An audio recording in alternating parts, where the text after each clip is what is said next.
Hello friends, let's solve Leetcode question from previous round weekly contest 182. We already solved question 1, let's call question B. So it is about count number of teams. So we are given like number of soldiers and we have to form 3 teams so that this condition is satisfied. Like red ranking is given in form of array. So let's solve this. Well, first of all, our integer, let's say team equal to 0 in starting, and we have to use for loops. We can solve this using 3 for loops. So for integer I equal to 0, I is less than rating dot size and I plus plus. Then another for loop, that is integer j equal to 0, no, j equal to I plus 1, and j is less than rating dot size and j plus plus. And same thing we can do with we have to like third for loop. Let's say integer k equal to 0, k is less than rating dot size and k plus plus. Like here like we have to form a team of 3 soldiers, that's why we use 3 for loop. And condition is like given like rating. So like if this condition is here, rating I is less than j less than k, or rating index I is greater than j and j is greater than k.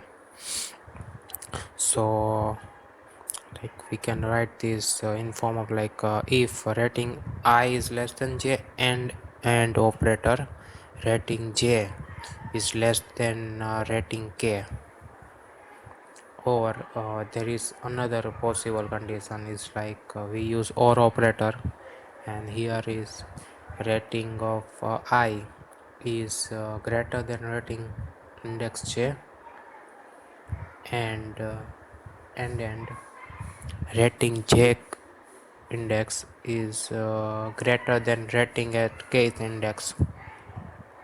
So if one of these condition is satisfied, then we have to simply like increment our integer variable, that is team plus plus. So every time the condition satisfied, it means we found our one team, and that's it. At the end we have to return our team. So after this curly bracket, return team, and let's run our code, and it worked, but we get the wrong answer. Why? Okay, because of this condition, like we have to put both condition in separate bracket. So first condition or, and then in another bracket is the second condition, otherwise it make 4 condition, but we have to use only 2 conditions. It again wrong answer. Why? Because of yes, here I k equal to not 0, k start with j plus 1, I then j is I plus 1 and k is j plus 1. So now we get correct answer. Let's submit our code, and code is accepted. So let's check some details. It got 128 milliseconds, 7.5 MB. So we don't get the perfect best solution, but our code is work. So thank you for watching, guys.